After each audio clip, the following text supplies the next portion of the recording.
Hi, this is Dr Emma Offord, host of This Voice is Mine, the Unquiet Podcast.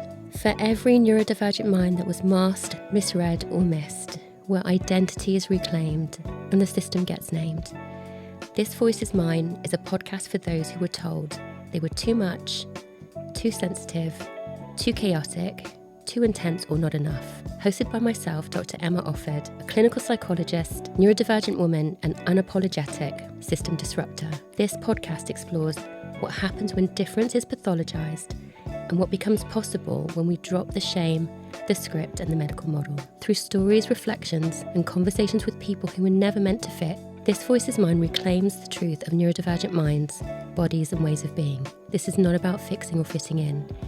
It's about remembering who we are and unlearning everything they got wrong. Today's guest is someone whose story has stayed with me from the moment I first read it. Ruby describes herself first and foremost as the little sister of her big brother, Ewan. Ewan is profoundly autistic, has a severe learning disability, is non-speaking and lives with highly complex behaviours that have shaped the course of both of their lives. Ruby speaks openly about experiences many families are rarely given permission to talk about. Loving someone deeply whilst also being frightened, living through crisis, watching a sibling become institutionalised, carrying trauma, grief, responsibility and hope, alongside fierce devotion. Alongside supporting Ewan, Ruby works with SAA and advocates for greater understanding of families living with profound disability. At the heart of her story is a relationship that has shaped every part of who she is. Ruby says she would choose Ewan in every lifetime. Ruby, welcome to the podcast. Hi, it's lovely to see you. Thank you so much for travelling in. So to the audience, we are in a heat wave in London. We are. And so far the updates are Ruby will get home. Yeah. But we're having to watch because the cancellations are happening as we keep looking. And it's the same story for me as well. Yeah. So But the podcast must go on is our bit of a motto today. And Ruby has really graciously still come in and is sitting here, and we're going to do our very best in this heat. our very best, absolutely. Thank you so much for being here for a start. Honestly, it's an honour to be here. It really means so much. Same. It really means a lot for you to be here. And, I, like I said, was just captivated with your story straight away and how you tell your story. But for those who perhaps don't know you as well as I do, would you mind telling the listeners a little bit about yourself? Yeah, absolutely. So I'm Ruby, and my big brother Ewan is the person that has shaped my entire life. You know, he has led the path to everything in what I am. Ewan's 3 years older than me. He was diagnosed with autism 2 weeks before I was born, which was classic timing. And he has had a very rocky road. You know, he has extremely complex behaviours, challenging behaviours, you know. He has a severe learning disability, and, you know, we've been through quite a horrific time in the last 5 years, which is why I started sharing our story. Because I was very angry. I was betrayed, you know, by a system that was supposed to care and supposed to look after him. And I found that very difficult to process, especially, you know, in my teenage years. So I started sharing our story, and I think a lot of people have fallen in love with Ewan and, you know, our relationship. Ewan's my best friend and I'm his number one fan, and, you know, talking about him is my favourite subject. So, we are two peas in a pod, as a lot of people would say. Yeah. For sure.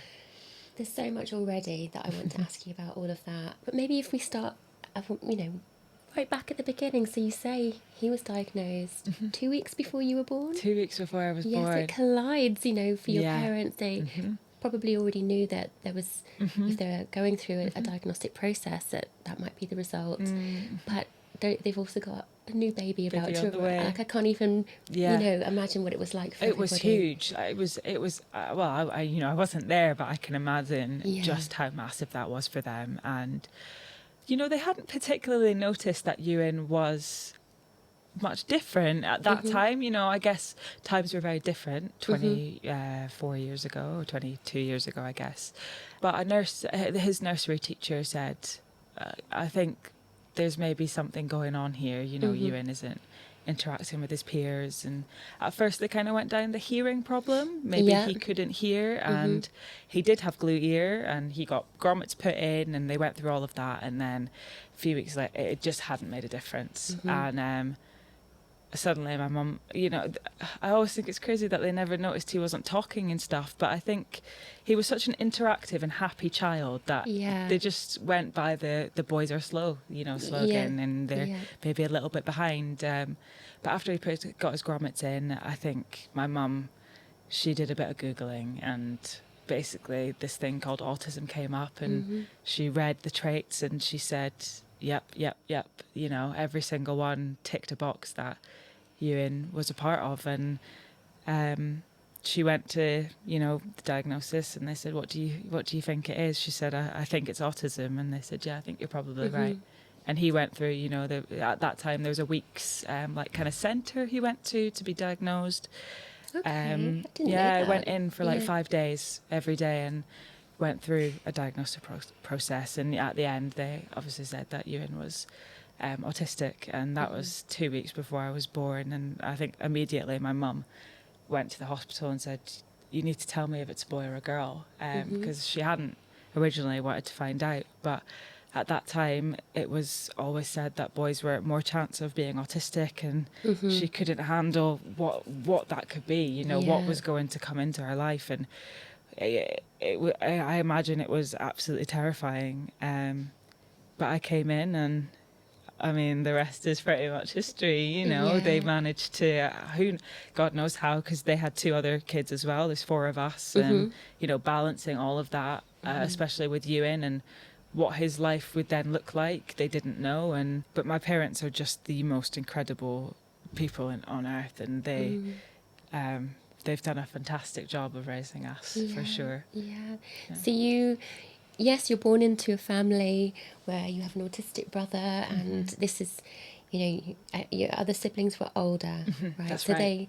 they didn't maybe have that experience from birth, but this is something that you have from birth. And you know, as you say, you've had some tough times, and more so recently over the last 5 years, and this is what's led you to talk more about you and about your relationship with him, what struggles that he has as well, what delights that he brings to the world. Absolutely.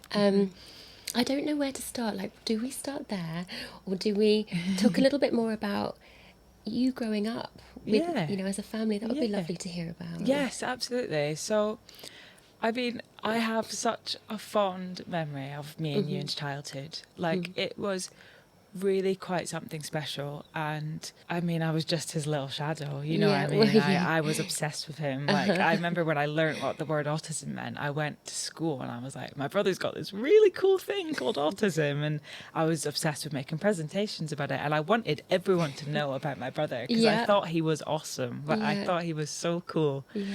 And I think a lot of people ask if when I realised he was different, but because I genuinely did not know anything else, you know. Okay, Ewan's not talking, but Ewan's never talked, and I just adapted to exactly who he was. And it's funny because Ewan has a lot of triggers these days, and a lot of them would be exactly who I was to him when I was younger. You know, I was obsessive, I was all over him, I was talking too much, and I've always been an exception to the rules for Ewan. You know, he just took on me as a little sister. We've never had that, you know, there's never been a difficulty between us in our relationship. We have just always seemed to get along so well. And that's what I mean when I say there's so many fond memories. Like, you know, I remember playing games with Ewan, and he didn't know we were playing a game, but he was the shop assistant, or, you know, we'd play hide and seek, and he didn't know he was hiding, but I'm going to go and try and find him. And I made life of what we had. And Ewan was he just meant everything to me. And I always talk about it fondly. But I think when Ewan's about the age of 8, we started experiencing more difficult behaviours and meltdowns and self-injurious behaviour. You know, you'd look around the house and there'd be a hole in the wall from his head there, or from his foot there, and kind of things started falling away from our life, like after school clubs, and that was when his first carer, when he turned 8, she said, I just can't do it anymore. You know, she was in tears because everyone loved Ewan, and it goes for us too. We just couldn't meet his needs anymore. We were getting it wrong. And his special needs school, which is, you know, it was made for complex care, they said that, you know, we can't meet him anymore either. And, you know, then... Oh, wow, that must have been devastating. Yeah. All that, the scaffolding. And it did all happen at the same time. Yeah. We lost everyone. And my parents had to consider, well, what do we do now? And Ewan went to residential school when he was 10 years old. And that's obviously a huge decision for my parents to make. Yeah. But we always talk about it, you know, it wasn't about the fact that they couldn't cope, or that they couldn't, you know, they couldn't manage his behaviour. Ewan, without saying a word, got on his knees and said, I can't cope. You know, I can't do this. And we've always had Ewan's best interests at heart. Yeah. And keeping him at home was going to be letting him down. Yeah. You know, we were going to be failing, you know, if we kept him at home. So he went into residential school, and it absolutely transformed his life. It did so much for him. You know, he became toilet trained. He learned how to use a knife and fork. His communication came on leaps and bounds, and he came home every weekend. And we had challenging weekends, but we had lovely weekends. And he needed that structure of, you know, teachers at this time every day and walking to school at this time. Whereas when he was at home, you know, it was mum between 8 and 9, school then, taxi there, carer there, after school club there, Saturday club there, and he just couldn't cope with that lack of structure. And yeah, I think as soon as you say, I was in residential at 10, that's a young age to be going to do something like that. But we always just we had to do what was best for Ewan, and it broke all of our hearts. But, you know, sometimes loving someone is, you know, you have to make the hardest decisions ever. You know, decisions that go against what you feel love should be. You don't ever feel like that about your child, that you're not going to have them at home at the age of 10. Like, that's never a future that you imagine. And I found that difficult. I just remember him not being there anymore, and I was only 7. And, you know, my best friend, who I just adored Ewan, and I loved coming home from school, and we went to after school club together, and I just loved being, you know, coexisting together. I just loved that. And it was all of a sudden he wasn't there anymore. And I always had this, I hated feeling like an only child, because I knew I wasn't an only child. And Sam and Imogen, our big brother and sister, they're my dad's kids, so, you know, they're half siblings, so they came home, you know, every couple of weekends.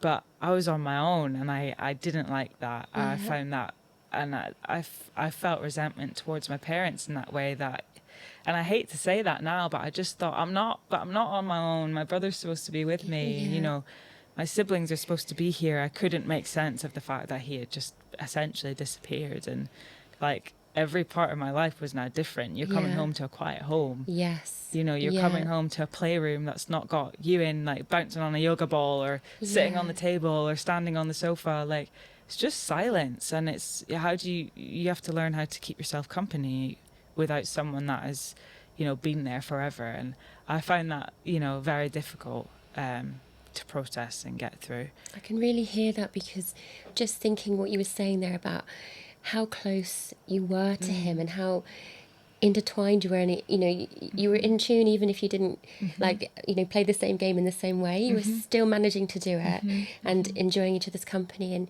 yes, things got difficult. I'm sure that impacted you at the time as well. But yeah, absolutely. You learn to have to adapt, you know. Promised trips to the park, or, you know, birthday parties that you've been looking forward to. Like, you had to learn, I had to learn to be let down, you know, and that is a hard thing for someone, you know, 5, 6, 7 years old to learn. Like, especially when you're looking at your friends and their siblings who are all, you know, at parties together, you know, or going to the theme park all together. Like, those opportunities were not available for me. And you then realize that your life is different. You know, you are different, and it doesn't look the same. And that was very, I mean, I don't look back on that as a difficult time, but I know that you know, that would have been hard to accept. But I remember I was speaking to someone lately, they said that they'd taken Ewan out, it was a carer of his, and they'd come back and my mum had promised we'd go to the park. Anyway, when they took Ewan back, Ewan was really distressed and unhappy, and my mum just said, "Ruby, we're not going to be able to go to the park." And I just went, "Okay," and you know, walked away. And I would have been 5, whereas that could have maybe led to, you know, a tantrum, or I just took those things on the chin because I learned how to be let down, and I just wonder if it's also something about you, because you're pretty exceptional, if you don't mind me saying, in terms of, you know, how you talk about you and how you've, you know, been part his carer throughout the years, how you've accepted being let down, you know, the work that you do now. You know, to me, there's something that shines out of you, that you are, you know, you seem a very empathic and tuned human being, where, you know, not every sibling would experience all of that in the same, or take it on their chin. Yeah, absolutely. We speak about that sometimes, because I've met other siblings, and even Ewan and I's siblings, you know, we're not, their relationship with Ewan's not the same as my relationship with Ewan. And it doesn't look the same. And I mean, you know, you go, is it nature or nurture? Or, you know, I'm always so adamant that Ewan shaped me like that. But, you know, as we've just said, you know, not everyone's the same, and I don't know what happened. I don't know what stars aligned, but yeah, Ewan and I have just been, it is such a unique relationship, and I don't think I really realised that until I started being told it, you know, in the recent years, that it is unique, because, you know, I think I did assume that, well, every sibling, you know, gets him showered or would shave him or get him dressed or do his medication, but not every sibling does that at all. You know what I mean? But that's something I've always stepped up and done. You know, I think people get concerned about my parents forcing me to look after Ewan, or, you know, having me so that I could look after Ewan. But it's always been, oh, can I do this bit today? Can I spread his pancakes for him this morning? And that has just been my natural intuition forever, is to step up into that role. And when I'm not doing that role, I feel half of the human that I am. And yeah, it's a strange concept, really. Then I'm just thinking, how does that 7-year-old, you know, cope with that, or make sense of it? Because 7's young, full stop, but to have that relationship, and then to get your head around residential care for a brother, that, I mean, they're big words and they're big concepts for a 7-year-old. Absolutely massive. And also, I think seeing people fall away and seeing him being let down. Like, I used to go to school and pick him up some days, and now that school can't look after you, or, you know, his carers that were absolutely phenomenal, and there's zero, you know, I don't have any bad feelings towards them, but I saw, Ewan's it's too tough for them now. And my parents, he's too tough for them. You know what I mean? Like, all of us, I watched people fall away from my brother's life. And even at 7, you're stuck there thinking, well, what does that make? What's my future like now? Yeah. And I don't think any 7-year-old's thinking that far ahead or worrying about those kind of things. But I was there. I was in that position at that age. And was there a point where it started to make sense, or where it became more, this is the way of life? I think it took years. I think it took years. I really do. But I know that, you know, by the age of 10 and 11, I'd really gotten used to the idea that Ewan came home every weekend, and, you know, Monday to Friday I didn't really know what that looked like for me, but Monday to Friday, Ewan wasn't there, and I did like brownies after school. I did swimming on a Wednesday, and I got through my week by thinking, what's on at school today, or what's on after school today, and I got through it by, you know, ticking it off and waiting for him to come home on a Friday. And yeah, I mean, I don't really know how I managed it or how I got through it, but it did become normal, and I did get used to it, and it meant that it did mean I had more opportunities to see friends and have sleepovers, and, you know, I had much more time with my mum. So I could also, I think when I got to about 10, I could see that was, you know, that it made sense to me now. And also that, you know, Ewan was coming home as such a happy lad, and, you know, he'd learnt new things, and I was, you know, we were celebrating that now he sat at the dinner table with a knife and fork, and I could see how much that was a benefit to him. And, you know, the years on after that, you know, Ewan was in residential care from till he was 18. You know, it definitely just became, you know, that was our normal now. And that doesn't mean that I always felt okay about it, but I knew that it wasn't going to change. And I had to accept that that was the best thing for Ewan. Yeah. Yeah. And when he would come home for the weekends, I mean, it sounds like you would continue to spend a lot of time with him. And would you give your weekend... I'm just imagining a young developing teen eventually where, you know, staying home every weekend might not be... Yeah, I did. Like, I stayed home every weekend, and I... You know, we did the same thing every Saturday. We went to Tesco and the specific cafe, and that routine never changed. And I think when I became a teenager, sometimes I did think, oh, again, like we're doing this again. Like,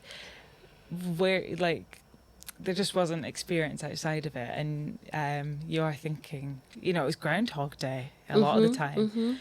But in sense of my relationship with Ewan, I wanted to spend that time with him. You know, those weekends I was excited to see him, and I was excited to, you know, be parts of his routines and take him swimming and, you know, do everything that I felt like I felt like I needed to do, but I wanted to do. And it was also natural to me that I just adapted to Ewan. But I think looking back now, I can see that I probably missed out on, you know, quite a bit of things.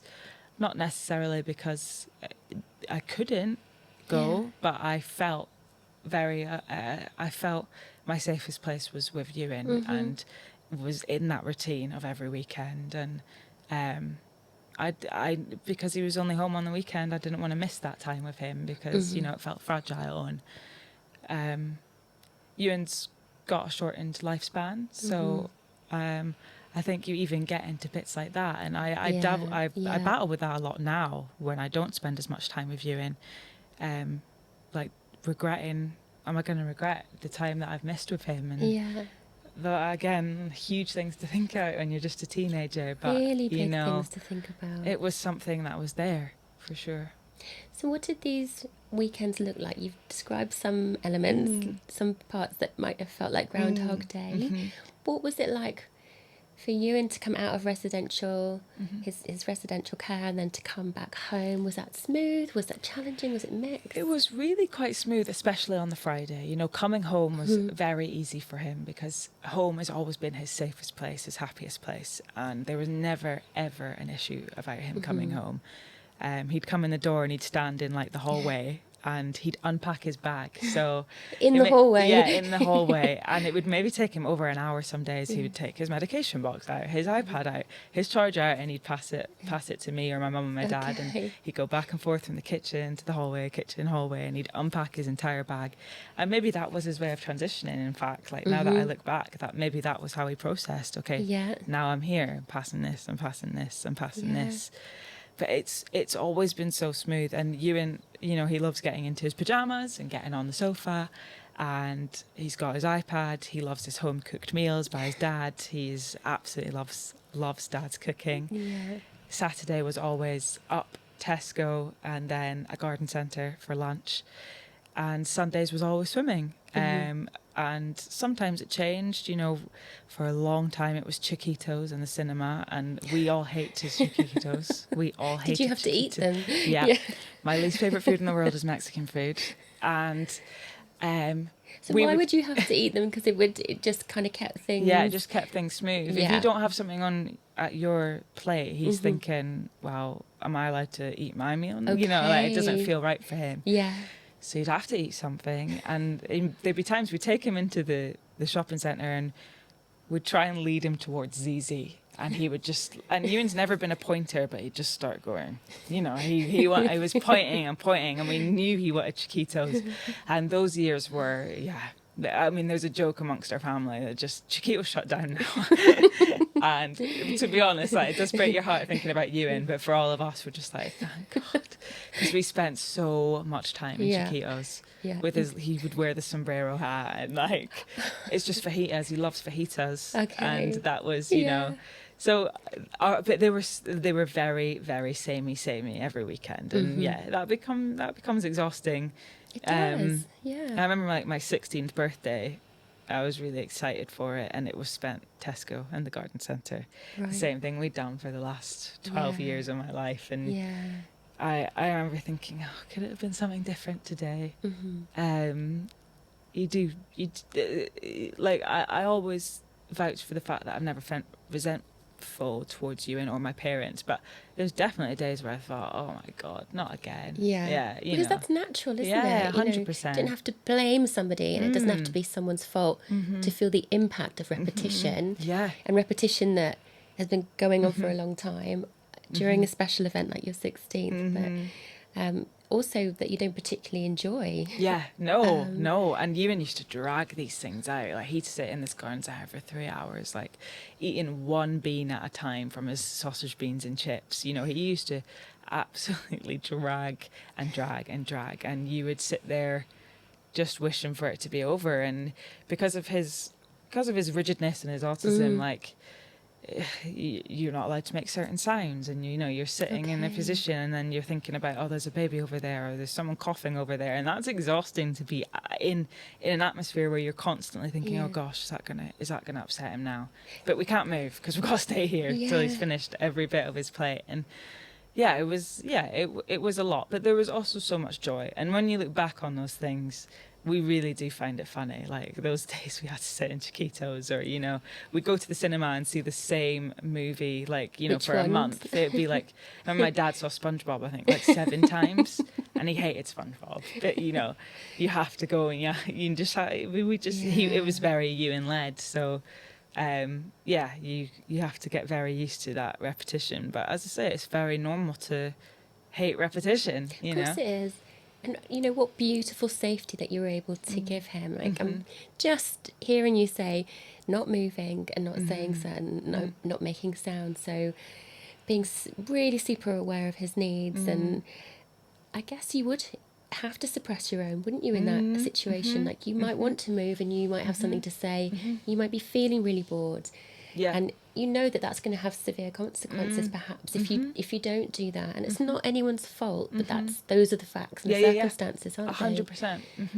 And that's what it is. I mean, you become so used to it, but really, I think, you know, sometimes it'll get to the afternoon with you, and I think I need to lie down. Like, just the mental strain of not wanting it to go wrong, because for you, and when it goes wrong, it goes so catastrophically wrong. Right. And the outcome can be detrimental, and it has been detrimental. So our lives have been preventative measures. You know, you take every preventative measure to make sure that it doesn't get to that point. And that can leave that can lead for sometimes a boring, you know, repetitive and, you know, long slog of a life. And that's hard to accept, I think, especially when I was younger. But, you know, even now we're very similar. Like, it's never really changed, you know. Ewan's changed in a lot of ways, but in a lot of ways he hasn't. And you are constantly on eggshells. I mean, even when I'm not here, I'm thinking, is his carer getting it right today? Like, have they made the right decision today? You carry that all the time. And even when I'm sitting somewhere where Ewan's 100 miles away, if someone coughs, like, my heart will skip a beat, because I'm thinking, like, it's that trauma response, I think, because I know when someone's coughed before, our life, you know, that day is tipped on its head, and you become so hypervigilant to everything, and that's exhausting. So, and you're no longer in control of that when he's not in your company. And I would imagine, even when, you know, you have been the one caring for him directly and he's with you, like, things just go wrong in life, don't they? Like, people cough, and you can't suppress all your coughs. So 100%. It's a big ask, isn't it? So that hypervigilance. The coughing thing has been a nightmare. It honestly has been a nightmare. And it's kind of like when new carers come in, I say, oh, there's the biggest rule is you can't cough. And I think they probably think, you must be joking. Do you know what I mean? And I said, no, you've got to go outside. You shut the door and cough. And and even family members, it becomes awkward when you've got, like, your auntie and uncle and your cousins sitting around, and you've got to say, oh, by the way, guys, like, please don't cough. Or, you know, if you've gotten 15 minutes into the conversation and you've forgotten to tell them, you're thinking, oh, how do I now slide in? Don't clear your throat, don't cough, don't sneeze, like, because that's gonna ruin our day. Yeah. But it's not just ruin our day. Like, it's the repercussions of what Ewan goes through when he gets into a zone like that. But as you say, like, people make mistakes. You know, you forget to tell someone. You know, you literally choke on your food. You know, it's like imprisonment of, you know, and that is so hard to manage, especially on, you know, a 13-hour shift with Ewan for his carers, or, you know, being in a 4-hour car journey with him. You know, it is hard to expect, but it's also, what he needs. Yeah, what he needs. So, I mean, I've learned I don't cough anymore. I literally don't cough unless, like, I've my body is trained not to cough, and I don't know how I've done it, but I just I know from that is a trauma response. I know every possibility, everything to do to avoid it at all costs, and you know, Ewan has trained me to do that. And you know, we talked about how this may have shaped you, this relationship, this you know, this kind of family lifestyle, and you're in love with him and in support of him, and there is still the impact, like you say, that hypervigilance, the protection of him, like feeling, I guess, responsible for him and his vulnerability, that you know, a hypervigilant place to be is your nervous system alert all the time to what can go wrong, and then things can go wrong, and then there's the trauma of that as well, isn't there? Yeah, so absolutely. Yeah. I mean, when I was 10 years old, I was diagnosed with an anxiety disorder, and I've spoken to my mum before. We think, would I have had it if I wasn't, you know, in a life with Ewan? You know, I mean, it could be genetic. You know, there's lots of different things, but I would say a lot of my anxiety is centered around Ewan, and you know, even if he's not directly there, you know, it is something I carry so heavily, because of the impact Ewan has on my life, and because of our relationship, and it's learning a new nervous system, and you're not just thinking about your nervous system and your anxiety, you're thinking about his, but I'm also thinking about my dad's, because I can see his, you know, his shoulders up to his ears now, or I can see my mum biting her nails. Like, you have so many things to think about, and that is, like, it's really, really tough, and so many people to try and keep calm, and especially when I always describe Ewan as a volcano, you know, it's like, how do you keep it from erupting? When you've got so many factors, you know, that's so hard to do, and you have to train yourself into something else, and having anxiety has made that incredibly difficult over the years, for sure. And so even when perhaps things are smooth and he's, you know, being well looked after and in a happy place, that hypervigilance and anxiety can continue. In fact, you're thinking, when is it going to go wrong? You will sit and think, when's it going to go wrong? Because there's been so many times in our life where we've thought, oh, okay, we're in a good place now. And it just takes, you know, it can take one day. And I always say this too, but Ewan is a mystery. Like, you think you figured it out, and then you haven't. Like, he is a total enigma. Like, you think you've got it, and you don't. And even, you know, 24 years in, we know Ewan the best as we know him today, but tomorrow it might have changed, and that's a hard thing to keep adapting and changing and figuring out. You have to figure it out. You know, you have to be a detective to see, well, what's going wrong here, and that's the huge difficulty with Ewan, and the fact that he is completely nonverbal. So you can't outright ask him, and he can't outright tell you, and so you're always trying to work it out. Like at the moment, Ewan had a blood test a few weeks ago, and it showed that he had an infection. We have absolutely no idea where that infection is. You know, you treat him with antibiotics, we'll go back again and get his bloods done. But we have absolutely no, like, what's hurt? We don't know what could be hurting him. Do you know what I mean? What if he has a toothache, or, you know, you just don't know. And how high Ewan's pain threshold is as well. Like, you are constantly, his behaviours might be different, but he's never upset or looks like he's in pain, because he is so resilient and so strong. And like, it's things like that. Like, you have to go through the trauma of a blood test to find out if there's something internally going on. And, you know, that's the biggest risk with people with learning disabilities. And, you know, you either don't ever find out and it's too late once you do, or even when you do find out about, you know, something that might be wrong, are they going to cope with the treatment? And that's something you're constantly thinking about with Ewan. Yeah. So there's so much to anticipate or think what could go wrong. What do I need to think of in advance to prevent that happening? Like, how can I maybe read him to understand, you know, where that pain might be? Like, that switching off sounds like a very impossible.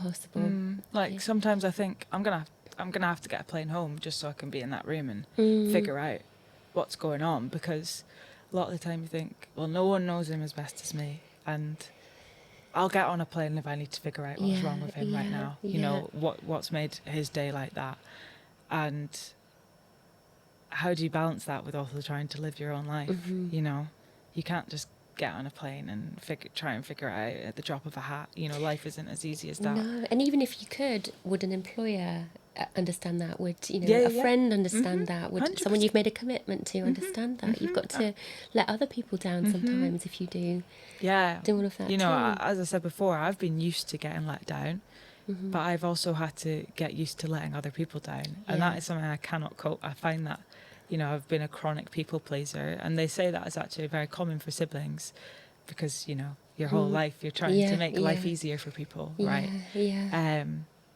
So I've also, you know, I find that impossible too, is letting people down. But when it's at the cost of you, you know, you make a lot of tough decisions, and there's been plenty of times in my life where I've let people down, and it's probably had a huge impact on, you know, friendships, and you know, I've had to say no so many times to parties or to outings with my friends that eventually they don't invite you anymore. And, you know, you get it in some ways, like if they're never showing up, but then in other ways I'm like, but I am here, and, you know, invites still exist. But yeah, like, yeah, that's been really hard. It's learning to be let down, but also learning that you have to let down in order for you to, you know, thrive sometimes. So have you had the experience where somebody close to you has not understood and has... I would say, I mean, I loved my friends at secondary school, but they didn't know anything about our lives really. And I had a couple that asked and would visit, like they met Ewan and Ewan loved them, but no one really got it. And I remember when he was institutionalized, I was in school, and I was sitting around the table with my friends, and they were all talking about what they were going to do on the weekend, like this party that was happening on the weekend. And I was just thinking, our lives are worlds apart. They're worlds apart, and that's not their fault in many ways, but in, you know, in other ways I've never felt so misunderstood, or you know, I've always gravitated towards adults, you know, in my life. You know, teachers were where I confided in, and who I spoke to, and who I spent break with or lunch with when it was too much, because I actually found it harder, you know, you had to mask in a way to be around people my age, because I had to think, okay, well, what's everyone into now? And because my life was not there. I didn't know the trends. I didn't know about the party on the weekend. Like, I didn't know who's dating who, or who's upset with who, like those kind of things, like, were so minute in my world.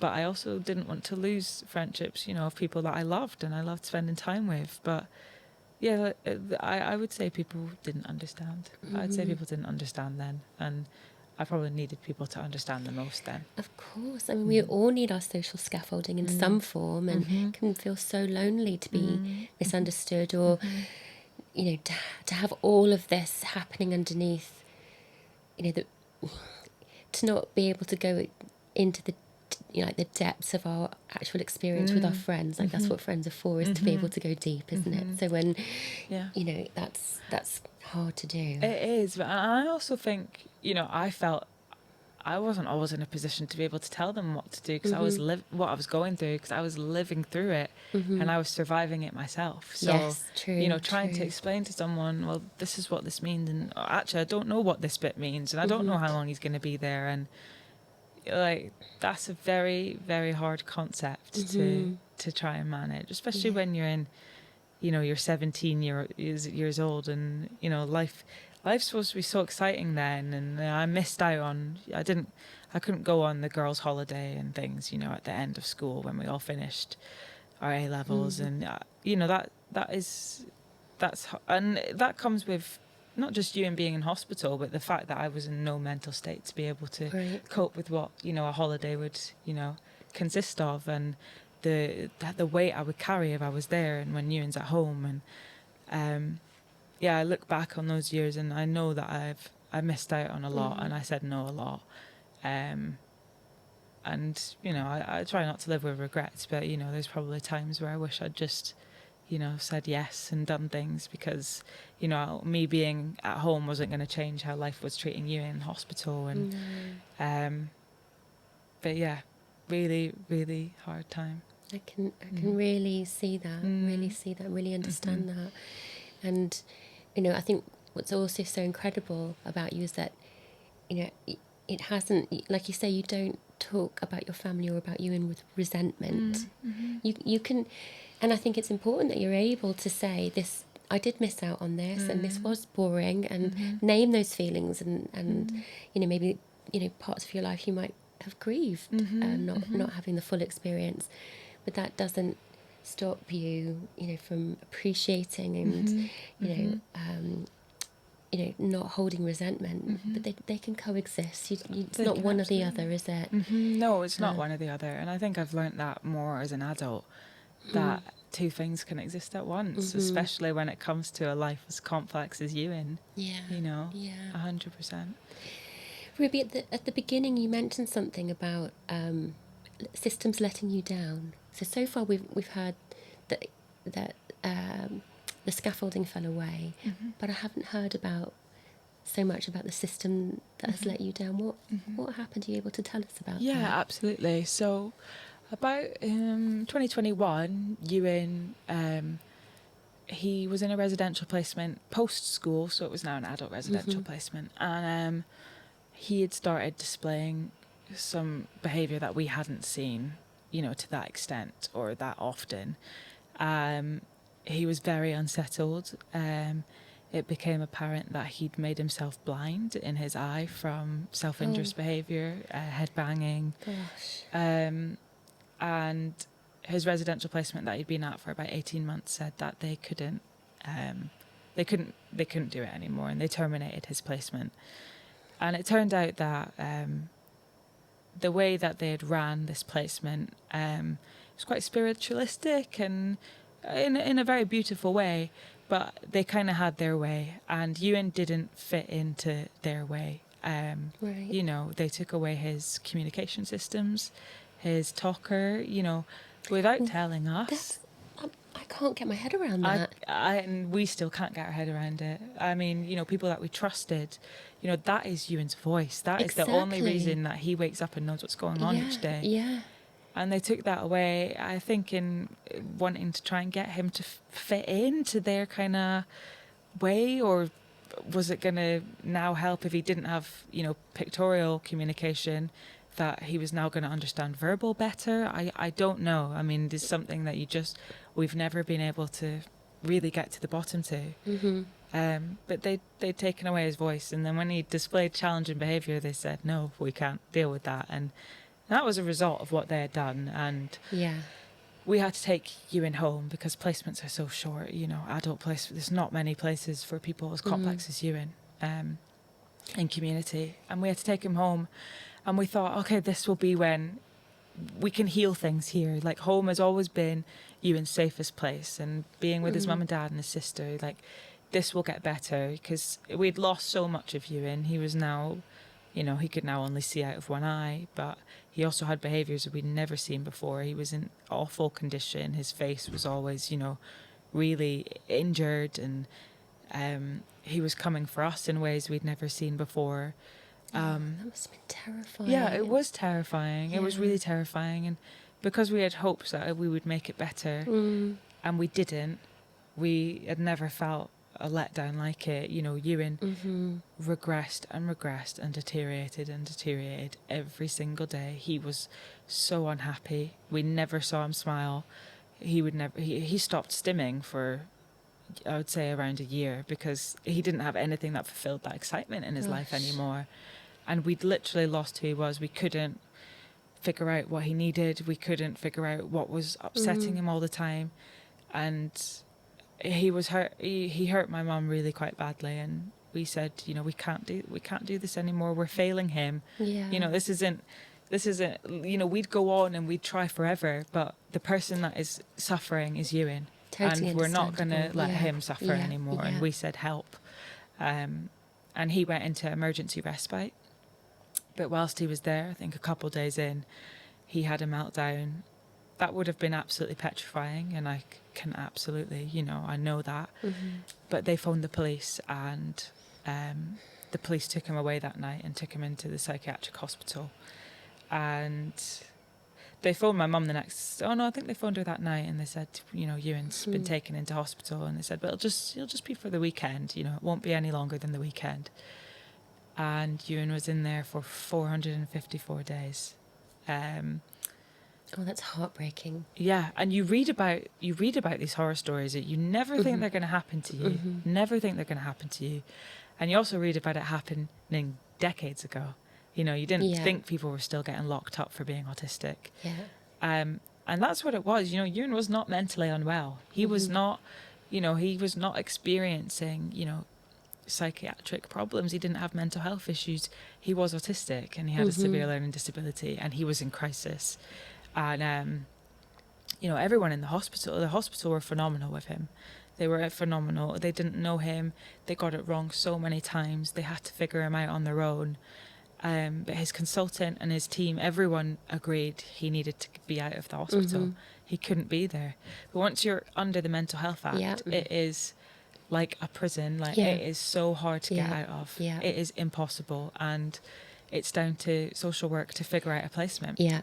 Because Ewan wasn't going to be safe coming home. We couldn't take him home, because we were failing him just as much as you know the residential placement was, or just as much as the hospital was getting it wrong. We weren't going to be able to do it. We were going to get it wrong, and it was going to cause further implications. So you are fighting for a community, a placement, you know, a solution for Ewan to have, you know, somewhere to live and somewhere to live his life, because he deserves a life as much as anyone else. And you're fighting and you're fighting and you're fighting. And that took nearly 18 months for Ewan to get out. And that meant 18 months of a psychiatric ward, and, you know, frosted windows that he couldn't see out of, and, you know, nurses he'd never met, and 24-hour observation all the time. And, you know, I hate thinking about him in there. I was having the same thought in my head. That must have been so hard for you and your family to think of him in that institution under those conditions, knowing that they are not restorative. Yes, they are crisis conditions where you keep someone physically safe from hurting themselves, potentially, but they are not safe. It's psychologically nurturing. No. Relationally, they're not providing that, are they? I remember the first time we went in to see Ewan into the hospital, and we weren't allowed to see him for the first month that he was in there. I mean, when you think about it, he'd been taken in the middle of the night to this place. He doesn't know what a hospital is. He doesn't know a single person around him. He doesn't know what that bed is or what that sofa is. He does not know where he is or what he is, or if he's ever going to see his family again. Has he been abandoned? Like, he has absolutely no idea. And we went in to visit him, and I remember walking into the psychiatric hospital, and I just, you know, seeing all these patients who were genuinely, you know, mentally unwell and, you know, going through terrifying experiences. And I was thinking, my little big brother's in here, and he's sitting up there watching Balamory, and, like, he doesn't belong in here. You know, this isn't for you. And we walked onto the ward, and I broke down. I said, I can't see him. I can't see him, because, you know, they had prepared us. You know, he doesn't look great, and he's not in a good condition. You know, his beard was all growing out, and his face was all bruised and swollen, and his eyes were basically sealed shut, and his hair was long, and he was wearing a T-shirt that was another patient's, like it wasn't his. And you know, you're just looking at it, and I was like, I can't see him. I cannot see him. I was in pieces. And my mum said, eventually I managed to calm down, and we went in to see him, and the hardest thing in the world was seeing him there. He lit up, he started rocking, and he was humming. The first time we'd heard his hum in so long. He was so happy to see us, and we can't explain, but we also had to find a way to tell Ewan that we were visiting. He wasn't coming home. Yeah. And Ewan has never seen us in a place that he's been in and it not meant that he's coming home. Right. So he's never understood visiting. And we had to stand up and leave him there. And that was, I mean, he was probably thinking, well, where are my shoes? Where's my backpack? Yeah. You're not taking me out? And thinking of what was going through his head there, like I often can't go there because I just think it must have been, it was the most horrific feeling for us. And I can't imagine how Ewan felt. Like, you get caught, he must have felt so abandoned. And I don't know if Ewan can experience those feelings. In the likelihood he can't. But you've abandoned him in there and you can't take him home. And yeah, what an awful time, that was. And it went on and on and on for, that weekend turned into nearly a year and a half. And it was absolutely horrific. I'm so sorry you all went through that. Just right from his communication device being taken away, just that cascade of accumulation and an escalation of distress, and then I guess you must have all felt such a sense of helplessness at so many different points, because you can't make this change quickly. You can't make him feel safe and better quickly, can you? So you're all enduring these really heavy, and you've been used to being able to do things and read the situation and make it okay so many times. He was under the care of the hospital and they made the decisions. And so they made the decisions, we don't think you should be coming to see you for a while. And that is so hard to hear, but also to accept. And you do accept it. You do have to learn to accept it, because you have to trust that these professionals know, they know what they're talking about. But how hard that is to actually accept and actually live with, You'd be sitting at home or the amount of sleepless nights you had thinking about him in there, and they would phone an update, and he'd go in sometimes, it'd be 12 o'clock, and they'd say, oh, we've had to restrain him 20 times already this morning. And that changed Ewan as a person. Ewan is in a very okay place now, but he will never be who he was before. He will never ever become, he will never be the version of Ewan he was before that. He will carry that trauma forever. And things as simple as soon as he's in meltdown, now he's looking for someone to restrain him and hold him back, 4 or 5 people to take each limb. And like, how awful that's what he expects as soon as he gets upset. Or the amount of alarms that went off, all he had to do was make one noise and an alarm would go off and everyone would come running in, and he'd be put on, it was called a safety pod, and he'd be restrained. And it was all things for his safety, because our biggest concern is Ewan losing the sight in his other eye, because his life would be totally destroyed if he didn't have any sight at all. I mean, I just can't even imagine. So it's always been about keeping that other eye safe, but at what cost? The trauma that he went through to do that. No, I hear that. Yeah, it's just really awful. Yeah. And how is Ewan now? Where is he? How does life look for him at the moment? So we were very lucky, although it's maybe not luck, because it was very much deserved. This is what he deserved, and it's what every person in similar positions to Ewan deserves. But the council bought him a house and they employed a care provider. Okay. So Ewan's supported on a 3-to-1 basis during the day, which means 3 carers to him, and then overnight he has 2 waking night staff overnight.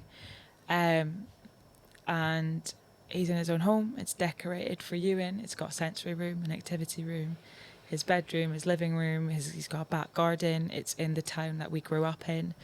And he's supported by some absolutely phenomenal people and support workers.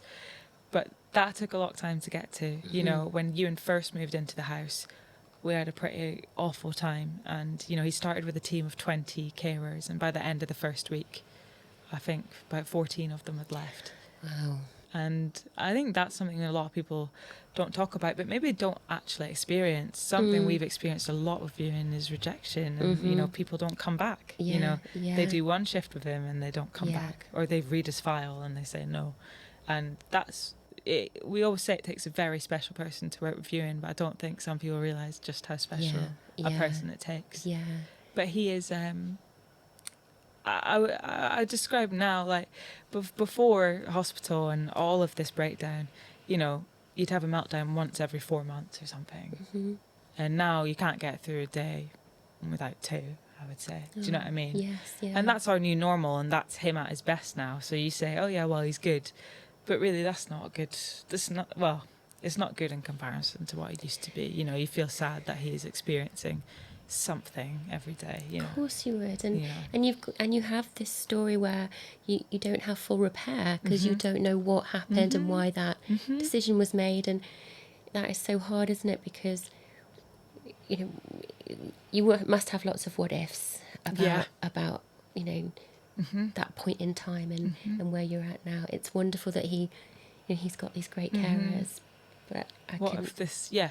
You do. I think what ifs is the best way to describe it. And also how secure that looks like. You know, the government cuts stuff all the time. You just don't know. Yeah. He's in such a vulnerable position. And you just don't know what his future's going to look like, or what our future's going to look like. And how did we get here? And what did he go through to get here? This should have... Like, if he'd gone straight from school into this, you know, life could have been so different, you know. But we've, you know, 1 step forward, 3 steps back, I'd say. You know, it's our constant life is. And those 3 steps back get harder and harder every single time, with how much he grows, how much older he is, how much stronger he is, you know, the more trauma he's been through, you know, all those things come together to, you know, accumulate to what those outcomes are now going to be. You know, you just don't know. You know, everything's on a much grander scale now that Ewan's a lot older. And what if he wasn't this aggressive? You know, he was never like this before. You know, what if he didn't? You know, what if the hospital never happened and now he wasn't so scared of alarms? Or you could sit and talk about them for days, but the truth is, and what we have to accept, is that Ewan is changed for life. You know, being institutionalised has changed him for life, and it will forever. So sorry that happened to you all. Ruby, you must be carrying this with you. Like you said, you've always carried this with you. But I also see other parts to your life as well, where you're flourishing in so many other ways. Let's talk about that for a little while, because I'd love to hear a bit more about some of the work that you do and where your life is heading. Yes, absolutely.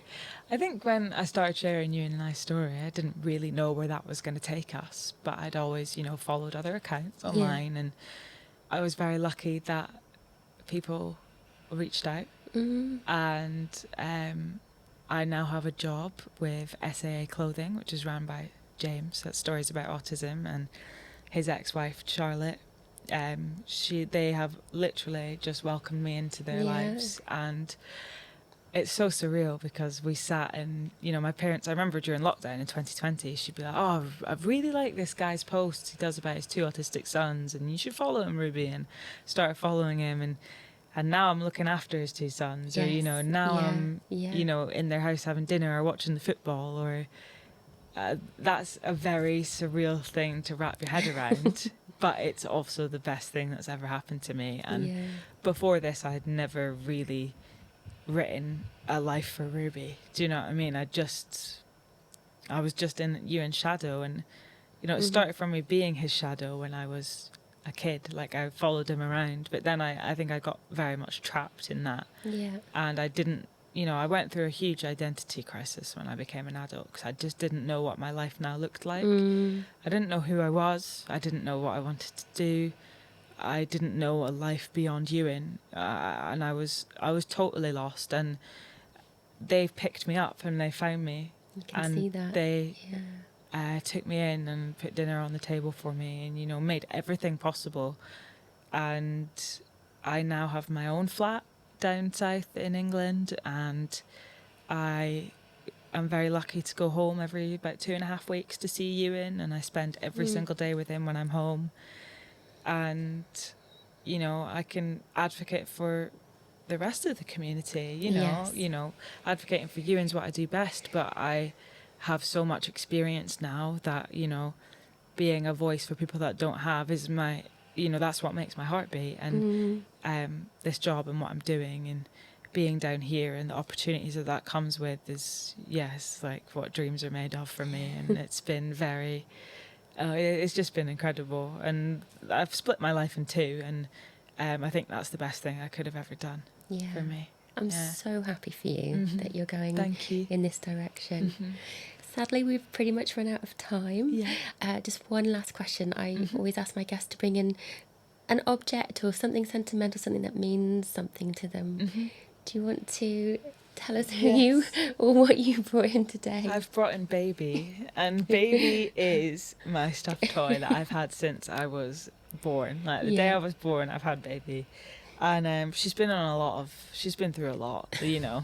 She's gone missing a lot. But she has always been the constant. When no one else is there, Baby's there, I think. You know, when I go to bed and I'd be sobbing about, you know, because I could hear Ewan screaming downstairs and my parents are screaming too or crying too, I had Baby. You know, and that's been the case through my whole life. And, you know, a 21-year-old with a stuffed animal, you know, nothing wrong with that. I just think, you know, she, and in many ways I had to grow up so fast, and I missed out on a lot. And I think you then grieve a lot of your childhood, and I think Baby just, she sums up my childhood, and she's been my safe space, you know, when my parents couldn't be, or when, you know, friends couldn't be, and she'll come along for the ride forever, I think. So 100% she is my object, you know. She keeps me safe and grounded, and that's my safe space each night, for sure. I love this. I absolutely love meeting Baby. I feel very privileged to have met her. This is her first time outside the house. So. Very privileged. Ruby, it's just been amazing to talk to you and hear your story. Thank you so much for coming on the podcast. Thank you so much for having me. It's been amazing to share my story, and thank you for giving me the opportunity to do that.